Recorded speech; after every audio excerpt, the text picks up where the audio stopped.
welcome to the Cory Morgan Show. Well, out here in Calgary, it's officially winter.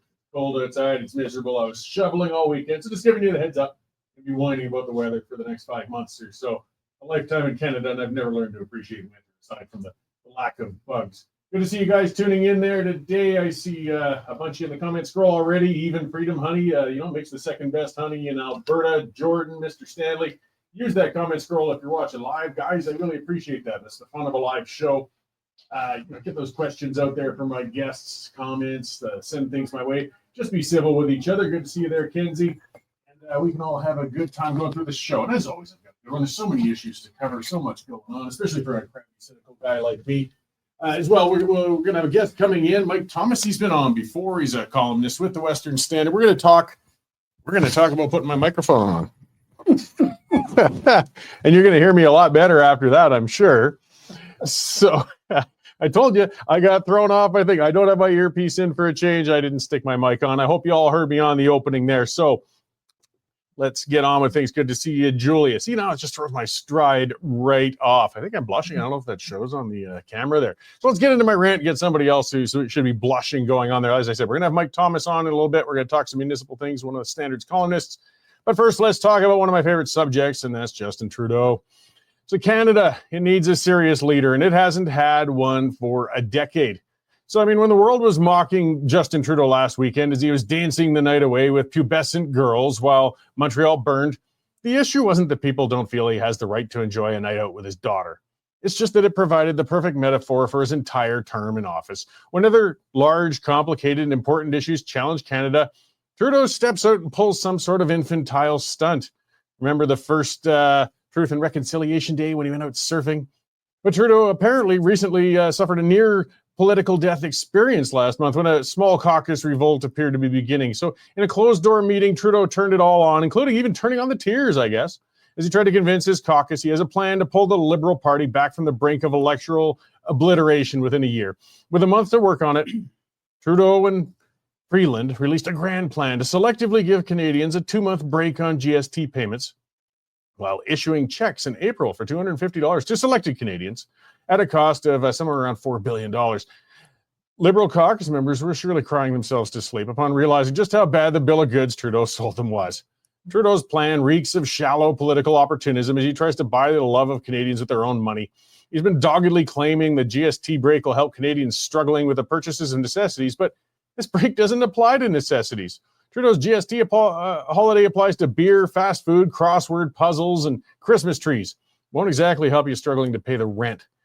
The ill-conceived policy drops an accounting nightmare upon retailers. Now businesses have to change their accounting and billing systems to temporarily offer a break over 2 reporting periods on certain items while leaving the tax alone on others. In provinces with a blended sales tax system, the problem becomes even more nightmarish. This foolish stunt is going to cost untold cumulative millions for the extra bookkeeping and accounting costs for small businesses that are already struggling in Canada's lagging economy, while offering negligible benefits to them through any increased sales. Come on, who's going to change their shopping habits on small purchases due to a 5% break? And those who are making big purchases, well, they're just going to defer them into that 2-month period. But we're not creating new sales, and few people are going to be realizing any real savings.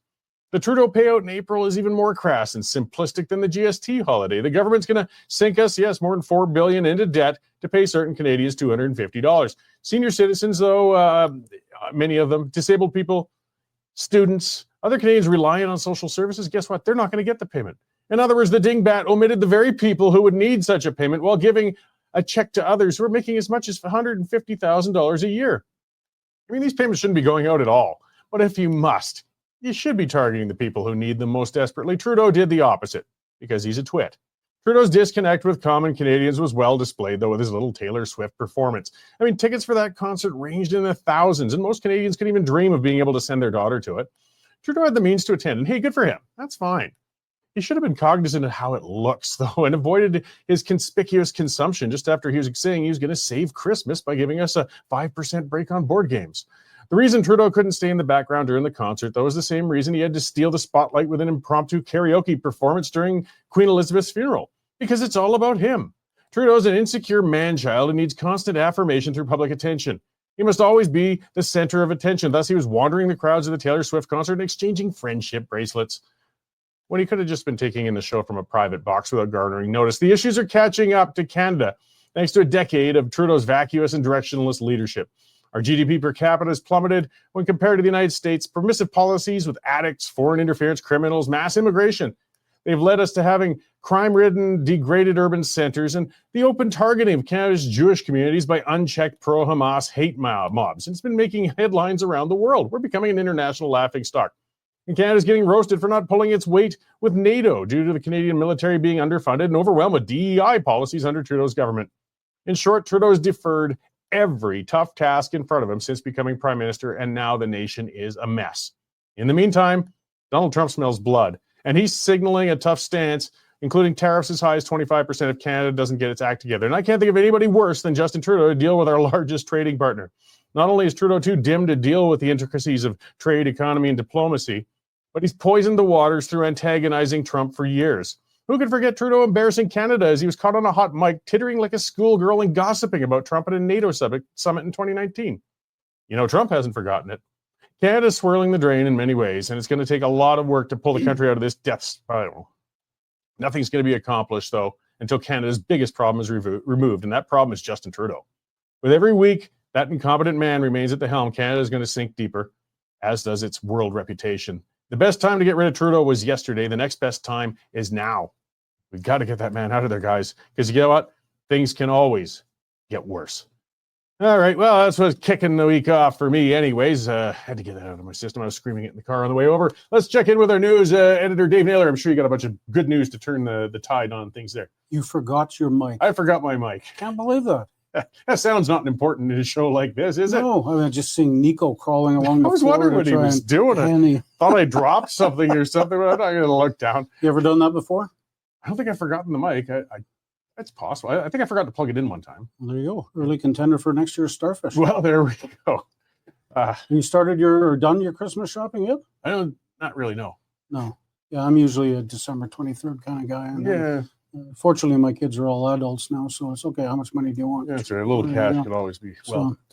So, lots of interesting stuff on the website this morning.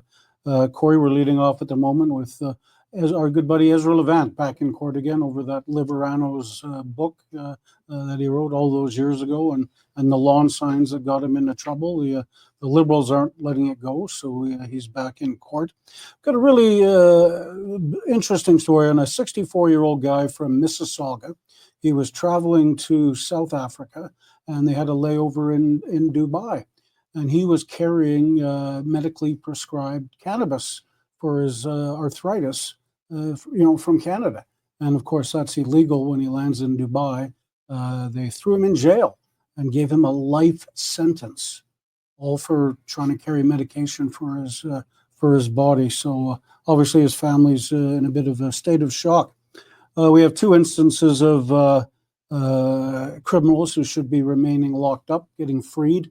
One is a guy in Vancouver who just unprovoked stabbed a tourist in the eye in a downtown Tim Hortons. He's been released after 2 years.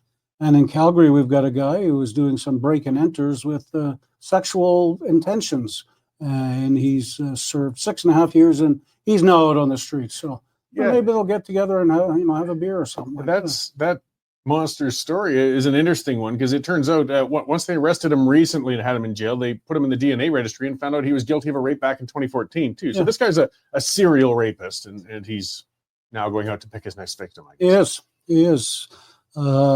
Our columnist Murray Lytle's got a good look at the approval down in the Crow's Nest Pass earlier this week of the Grassy Mountain coal plant and what he thinks of it. Speaking of Donald Trump, our good buddy Kevin O'Leary, a Canadian businessman, was on Fox News and said, he should just Trump should just bypass Trudeau, go straight to Polyev, because Trudeau's a nothing. Our Vancouver bureau chief, Jared Yager, got a really interesting story on the vice president of or co-chair of the Vancouver Police Board, who was forced to resign because she says Canadians are losing their Christian values. This is a woman who came as a youngster from Nigeria, and her family assimilated. They said it was important to become follow the culture of Canada and whatnot. She says that's not being done anymore.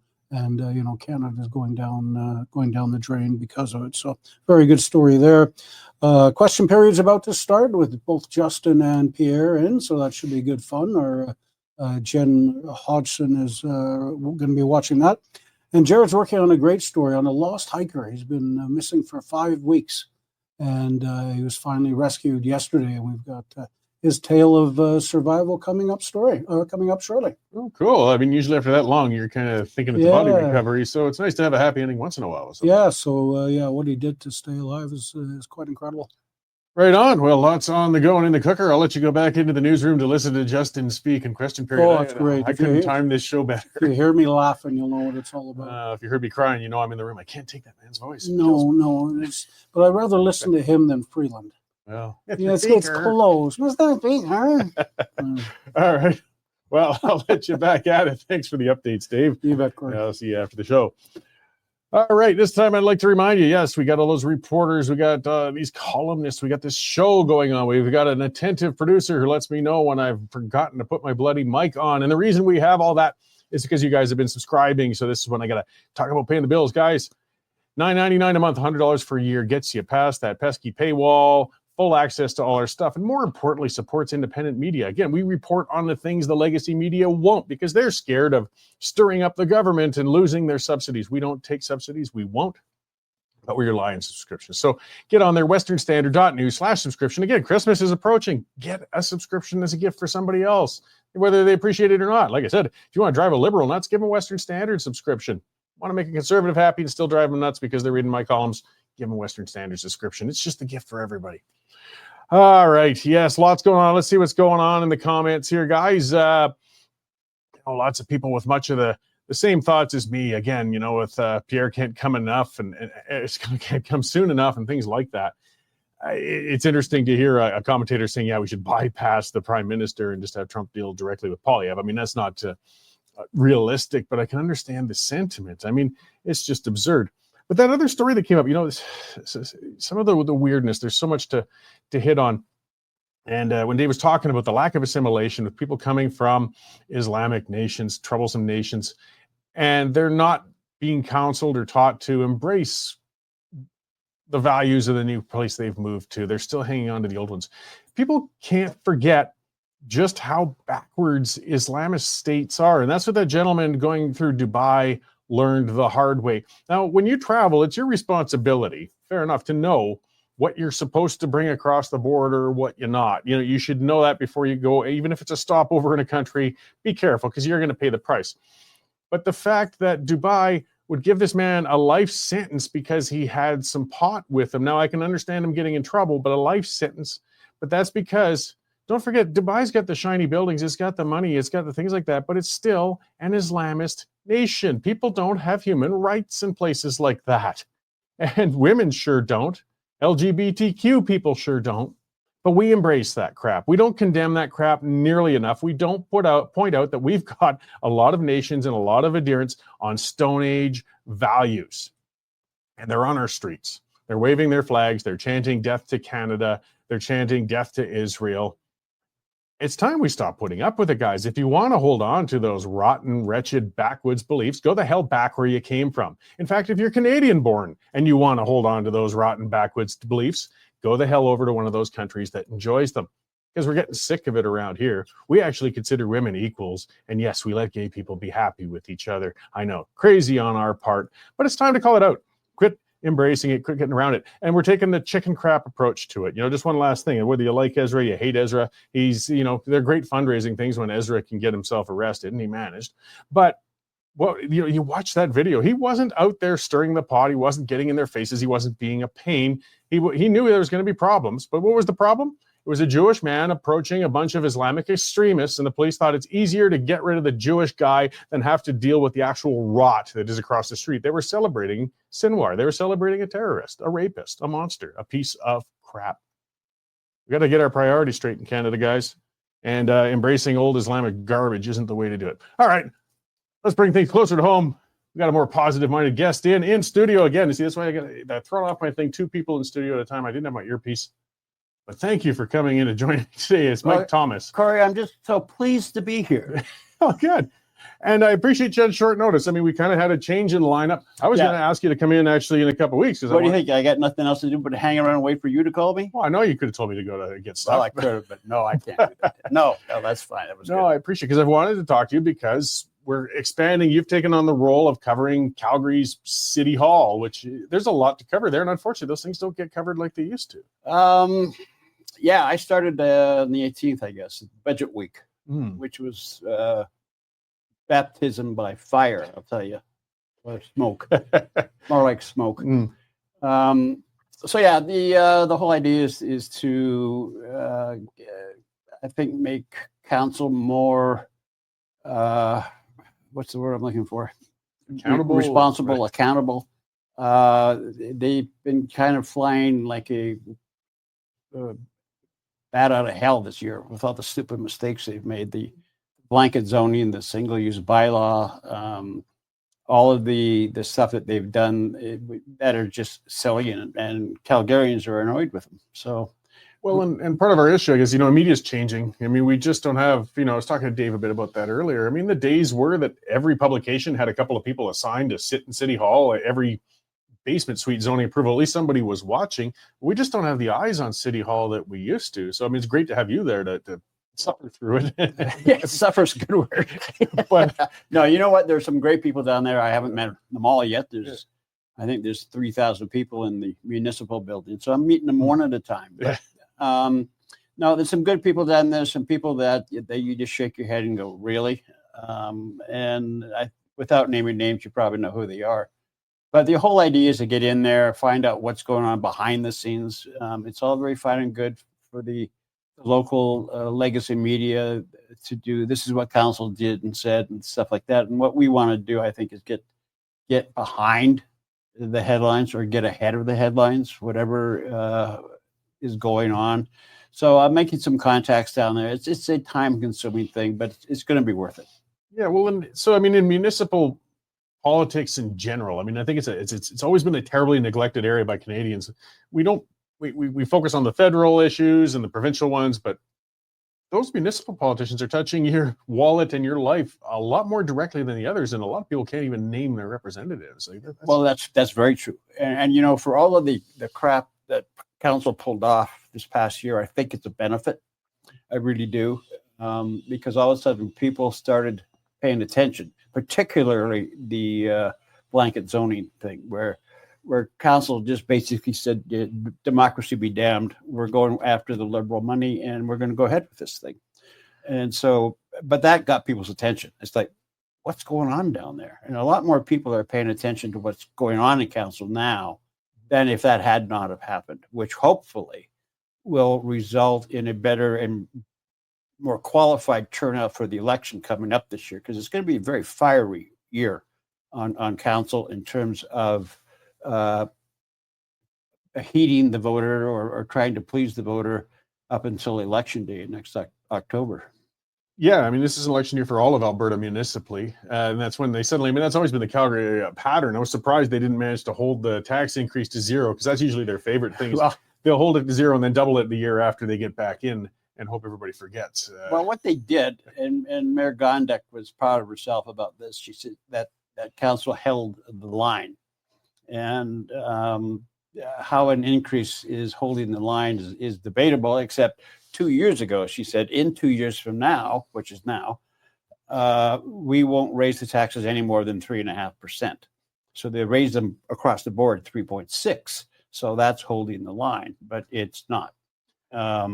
Well, and part of the frustrating thing with them is they always act on that presumption that there are no efficiencies or savings to be had. Cutting anything is never an option. Increasing revenue is the only way to deal with it. Well, yeah, the number of tax hikers on council, and again, I'll refrain from using names just yet, but it kind of surprised me. Some of the language they were using when some of the councils would be suggesting a cut, or let's just leave it alone, and some of the other councillors who are tax and spend types are like, oh, just putting in abeyance just means you're cutting money from the budget. And I'm going, yeah, what's wrong with that? And the point was, well, we got to raise more money or to spend more money. And that's kind of like the motto on their T-shirt, I guess. Well, so I mean, some of the culture, and that's what I'm looking forward to your writing on and things down there too. Like personally, I think one of the problems in a lot of councils too, particularly Calgary, is their relationship between the elected officials and the city administration.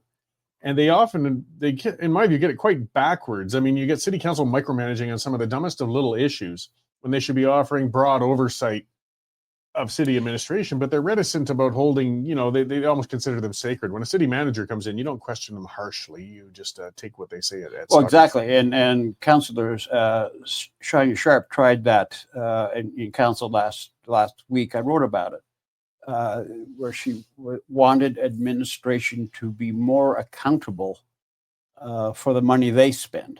I'm finding out some of the backdoor money they spend, and it's like, really? It's just crazy. But council shut her down and said, you can't treat administration like this.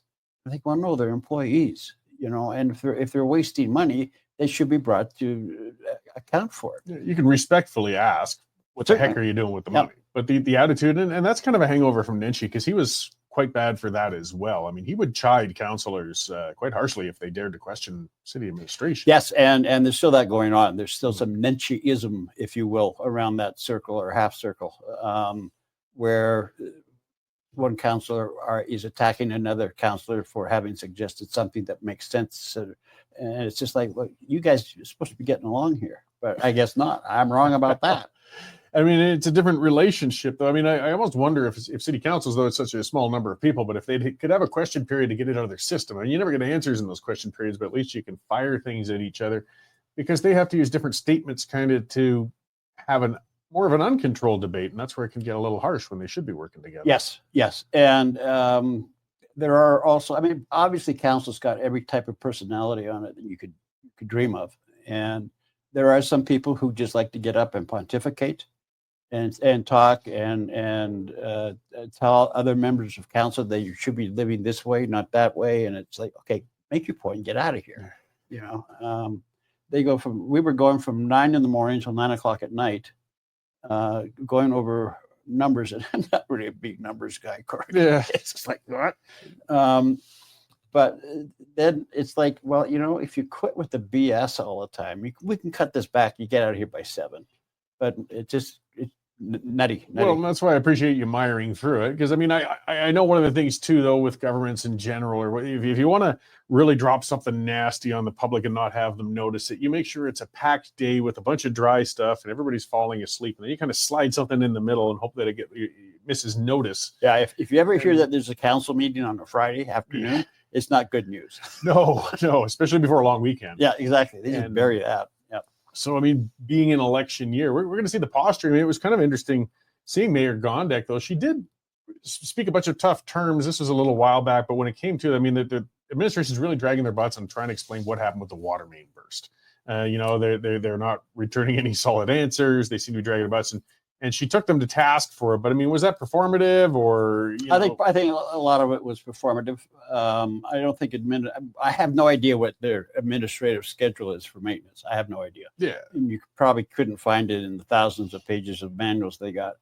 But they're blaming it on old infrastructure, which makes sense. Well, I mean, you're dealing with electricity and water. It wrecks things. There's part of the problems with politics. I mean, it's not romantic. It's not exciting. It doesn't go, when we want to talk about spending part of the budget to fix up old pipes, so you'd rather be cutting ribbons on a new park or a library or a music center. And if you can get away with blaming administration for something, well, you just go ahead and do that. Yeah. And I mean, you can't blame Gondek perhaps directly for pipes that have blown either, but she's paying a political price for the discomfort. Yeah, it's going to be, like you said, a really interesting year, I think, for City Council. Probably one of the most exciting ones since Dave Brown-Kanye decided to hang it up and then she got in. I think there's going to be 4 or 5 people who aren't going to run, maybe more. So bringing in new candidates and stuff like that. And there are political parties now, municipal political parties, and there's 3 of them in Calgary so far that are going to change the landscape. And I won't get into the details right now. It's a separate discussion, kind of. Yeah, it is. But so that's going to change the fabric and the way the election is run. And like I said earlier, I really, really hope that Calgarians will get off their butts and finally show up at a municipal election, because normally they don't. Well, there's the old saying about, in a democracy, you get the government you deserve. Yes. I feel it's unfairly applied often, because in Alberta, we get the government Toronto deserves when you're talking federally.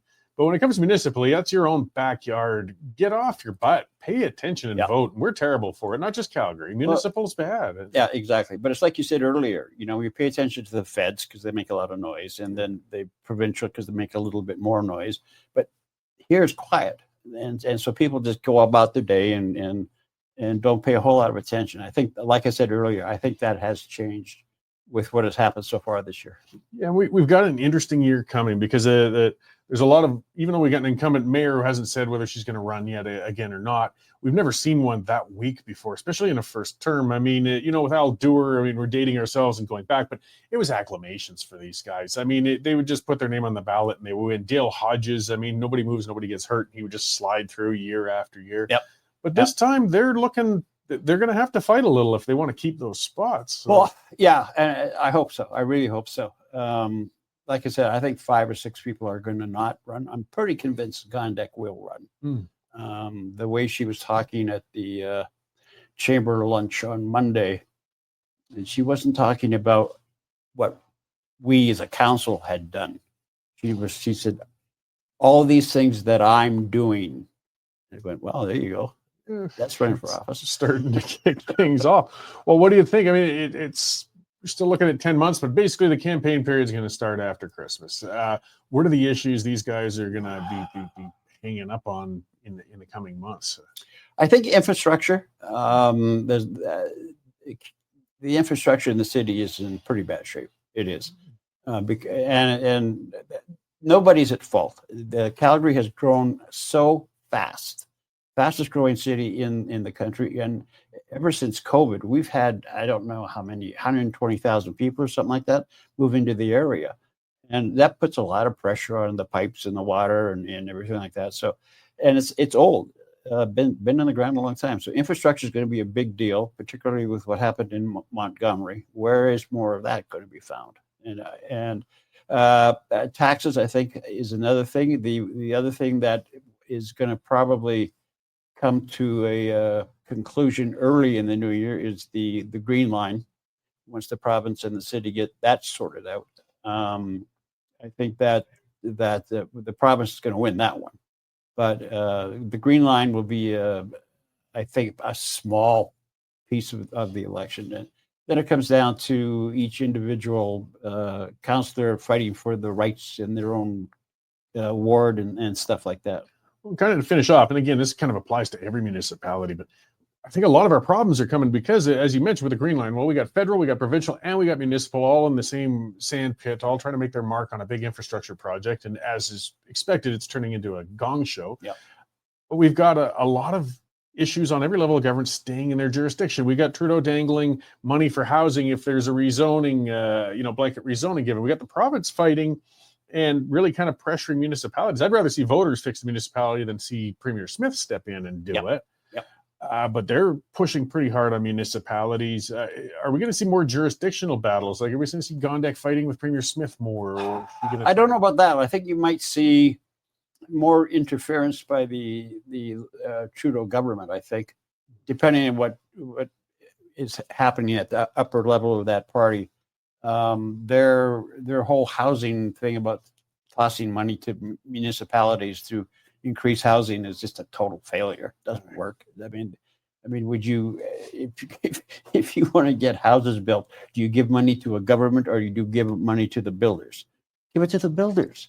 Or put it in the pockets of citizens to buy houses. But you got to build the houses. Yes, and we're Alberta and Calgary breaking records with new home starts.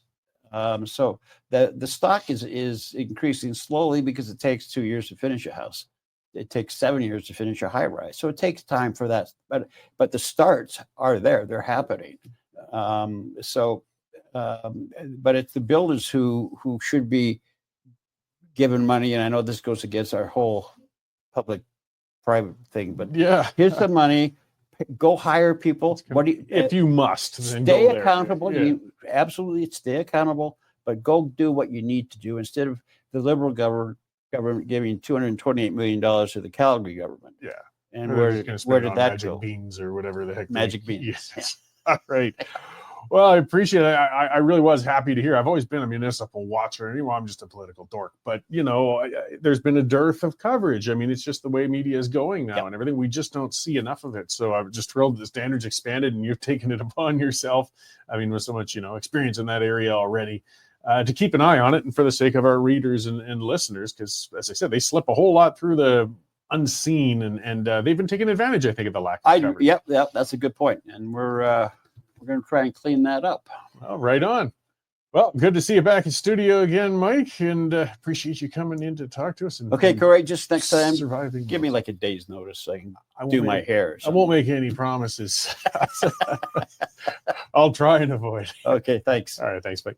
So there's our Myke Thomas. And guys, just keep watching the Western Standard, to catch those things. I mean, we've got people covering Edmonton, Vancouver, the rest, but we do have Myke now dedicated to the Calgary show. I mean, that's where a lot of our people are. And I see commenter Ward there says, beautiful hair, Mr. Thomas. You see, so that look of just coming in has worked. The fan base appreciates Myke's look here. So thanks. I mean, my hair is not exactly something beautiful to behold either. We're political people, guys. Come on. But yes, this is a great development. It really is. I've missed having all that good city coverage for those sorts of things.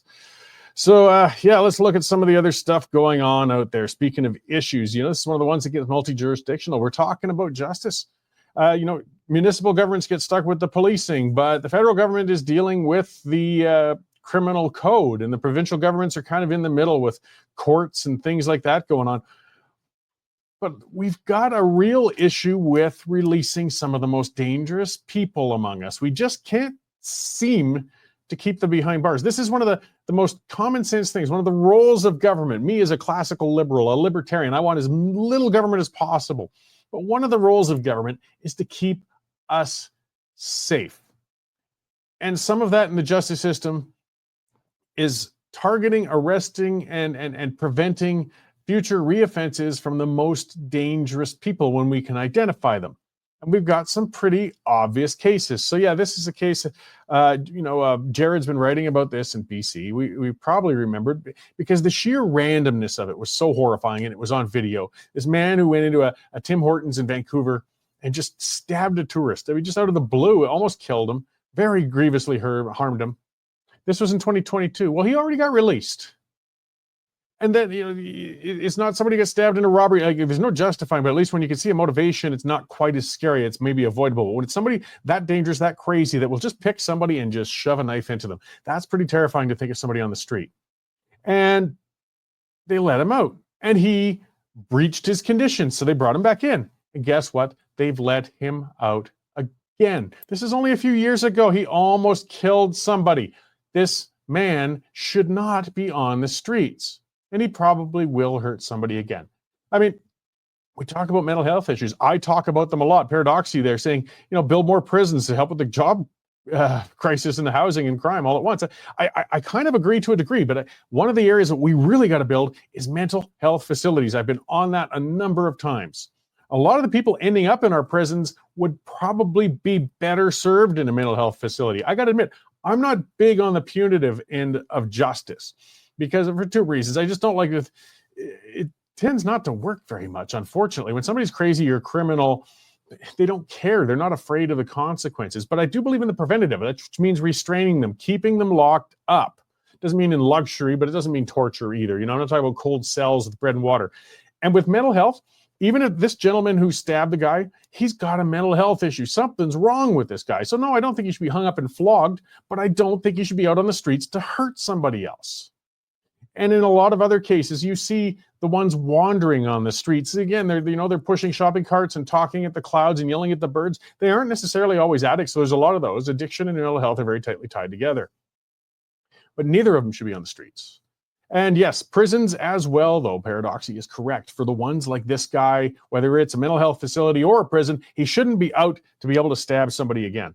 And then the one that Dave mentioned, This is in Calgary. The police warned us. I'm not faulting the police for this. They have no choice. This man served 2/3 of his sentence. One of those stupid Canadian things, too. 2/3 mandatory release. He's a repeat serial rapist. And he's out again. I don't know. He's 39 years old, I think, or 40. He's pretty young. So he's got time to rape lots of times, get in and out and in and out. Oof, awesome. I didn't mean to make that gross optic. I was talking about in and out of prison. But either way, guys like him should be locked up and kept in. If you want to really dig into things, recidivism rates, the people most likely to re-offend. And there's some pretty grisly statistics, but they're very in-depth when you talk about sex offenders, because those are ones we really don't want to see re-offending. And ones like, who randomly pick and assault people have a higher than 50% recidivism rate. We can't treat them. They're perverts. They're rapists. They just can't stop themselves. That means we got to keep them locked up for good. 50%, not nearly good enough, guys. You come up with a magic pill or a treatment or something that stops these people, and we can start talking about early release. But 50% recidivism, not good enough. And when you start getting in the grisly and gross part of it, actually with incestuous perverts who molested, their own children and things like that, those ones actually have a really low recidivism rate because apparently their thing was for their own kids, not for people in general. They should still be charged. They should still be in prison. But I'm just talking about when you're starting to determine which ones get let out again, you do measure by who's more likely to hurt somebody again. And serial rapists, keep them locked up. It's just absurd that we keep letting them loose among the public. And I mean, some of these cases are pretty clear. We get other ones, again, with people with hundreds of reoffenses and things. It's difficult to... sorry, I got thrown off a comment there. I'm not even going to bring you up, Ward. That's enough. But either way, we need some personal responsibility. We need to get the dangerous people off the streets. Speaking of dangerous people and spots, let's get back to federal again. Let's get back to Justin Trudeau and tariffs. Donald Trump, he's an interesting guy. He's volatile, he's thin-skinned, and he holds a grudge. It's part of what I was saying in my opening monologue. Trudeau has poked at him, he's insulted him, he's been a pain towards him. And now he's going to be, Trump is coming in more powerful than he was the last time he was in. He's got the Senate. He's got Congress, the Supreme Court. I don't think, and I could be wrong, everybody's kind of speculating and wondering, I don't think he's going to follow through with 25% tariffs across the board on everything, like he's saying. I mean, it depends. If Trudeau's stupid enough, and boy, he quite often is, to not take this seriously. He's holding a First Minister's meeting. He's pulling all the premiers together. I think even he realizes the danger that he's suddenly in. And yes, much of it's of his own making. But if there's room to address this, we got a couple of months, let's avoid it as well, because tariffs cut both ways.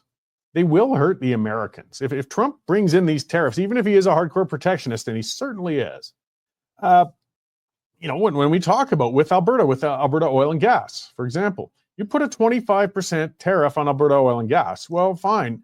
It's not like the American refineries and purchasers and customers can just say, fine, we'll get it from somewhere else and save 25%. No, what's going to happen is they're going to pay that extra premium, which I guess will bring more tax revenue into the federal government in the States. But then American consumers, of course, are suddenly going to be paying more at the pump, paying more to heat their homes, paying more for consumer products because fuel's gone up. And pretty dramatically, because the Americans get a heck of a lot of their oil and gas from us. So I suspect he's going to back down on that one. And again, not because he likes Canada, not because Trudeau's a genius. He certainly isn't. But because it would actually be shooting himself in the foot with the tariff. But there's a lot of Canadian products that he most certainly could do without, or, could put a big tariff onto. Again, it shows some of the wisdom of Premier Smith, where she's been going out herself. She's going to Trump's inauguration. Hey, again, you don't have to kiss the man's butt, but show him some respect. Be proactive. Alberta has an office in Washington. We've had it for a long time. We don't count on the federal government to have, that should be more foreign affairs, that should be the case of embassies and ambassadors, but we do so much trade with the United States. Alberta's been smart to have their own office to deal with the United States in Washington. And boy, we're looking a heck of a lot stronger among Canadian provinces who are now sweating these tariffs that might be coming down because we've got the direct ear of a lot of policymakers in the United States and if maintain a good relationship with them, even if our federal leader didn't. So Alberta could be better placed to endure the onslaught of tariffs if they're coming. But still, I mean, hey, I don't wish hate on the rest of the country. I want to see, we've talked about that. I want to see independence. I want to see the Constitution completely gutted and redrafted or torn down. And I think a province leaving would be the catalyst to do it. But I don't wish ill on other Canadians. And if these tariffs come through, there's going to be a lot of ill coming to a lot of Canadians. I don't want to see it. I don't want to see it. They've got to get that moron out of the Prime Minister's chair, because that'll be the first step, as I said earlier, towards rebuilding a relationship and stopping the punitive. We just can't be going to a trade war with our top partner. We can't. And it's in the American interest to have a good relationship with us too. But we've got to start behaving and start acting grown up. And I know a lot of people who don't like Trump, and I'm never claimed to be a big fan of his, that's for sure. He could be childish and petulant as well. That's true. We can't control who's leading the United States, but we can, or somebody can control who's leading Canada, and we've got to change that. Look at that stuff coming out. Chrystia Freeland, as Dave was talking earlier. Yeah, that grating voice, Mr. Speaker. Our finance minister, Tweak, she talked about a vibe session. I'm writing a column about that right now. A vibe session. And that's what she's saying. The bottom line and what she's getting at is saying, Canada's doing fine. We're rich. The economy's chugging along, no problem. It's a vibe session, which means Canadians just have bad vibes. They're going by their feelings. They've got a bad feeling about the economy, but they're wrong. It's condescending. It's stupid. Freeland, they can't pay the bills. They aren't on a federal cabinet minister's salary. It's not vibes. It's reality. They're having, they say there's more month at the end of their paycheck left. Not vibe session. They're broke, you idiot. And insulting, though, for you to say, no, things are all just fine, Jim Dandy. You just don't know what's good for you. This government is unbelievable, and we just need to manage to get them the heck out of there. We really do. I mean, I know I'm starting to sound like a broken record when we get going on this. And then this government's crippled.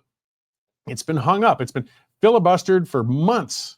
They have gotten no bills through because the corruption is leaking through. There's a bunch of documents that a committee has asked for. The government is obligated to put those documents over. It's over the green slush funds. The bottom line is the government there's been corruption going on. There's been contract going to buddies, and there's documents showing it. And the government would rather seize all business for 2 months and refuse to turn over the documents they're supposed to turn over rather than let us see just exactly what they did. How bad must it be?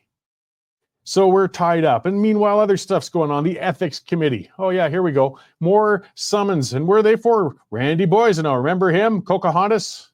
The, last remaining prairie cabinet minister in federal government, the Liberal, he just finally sunk under on his own BS and corruption, is now a backbencher. But they're following through because 2 of his former business associates, again, we're talking, could be in criminal trouble. I mean, we're not even talking conflict of interest stuff, which can lead to criminal all the same, but they've got some serious issues. The Edmonton police are investigating, but the RCMP, they don't see it as a priority. But again, we got to remember who pays their bills. Getting on to, I've heard threats now. It sounds like another aspect of rail might be going on strike. Labor strife across the country. So many things going on.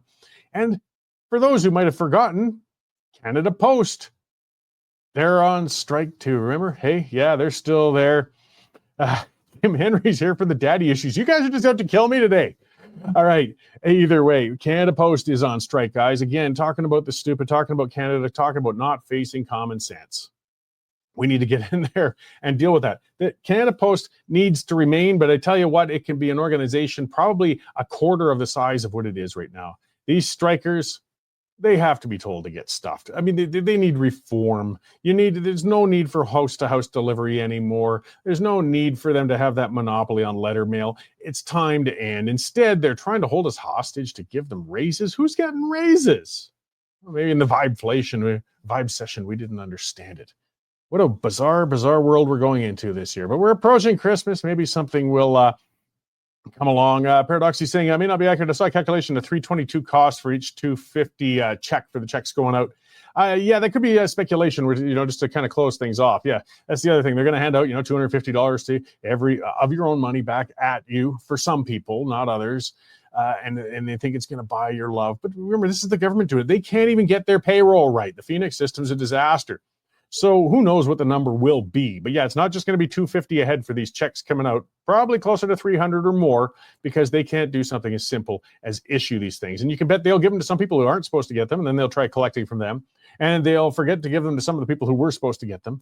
This is another reason they probably should have just done it across the border. Well, they shouldn't do it at all, but at least it'd be easier to keep it straight. So whatever. Tyler Volstad saying the Canadian Post is complaining that nobody's noticed their strike. Yeah, or the postal workers are. I know. It's the old days. It's over, guys. Here's a valid point from Ward saying a charity said the holiday fundraising is down because a lot of seniors used to send checks to make the donations. And it's true, and it is hurting them, and it's unfortunate. The thing is, though, at least it's the wrong way to do it.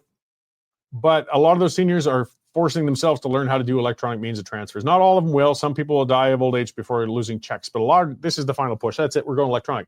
And that's what these posties have got to realize. People are shifting. And when this strike is over, they're not going back. They're not. Canada Post is going to be even worse off than it's ever been by a long shot after this strike. So it's time to starve those idiots out. Yeah, that's the way it goes. Learn to code, guys. All right, on that note, I'll leave it there. I don't want to hear any more comments sending me off my game. Bad enough with me and the microphone. Thank you for tuning in today, you guys. Much appreciated and making such good use of that comment scroll. Be sure to tune in next week. We'll have a whole new slate of issues, more stuff for me to complain about. Maybe I'll have some positive things to talk about, too. I do try to get a little more upbeat as the holiday season gets there. Be sure to take out a subscription if you haven't already, and we will see you all next week at this time. Thanks.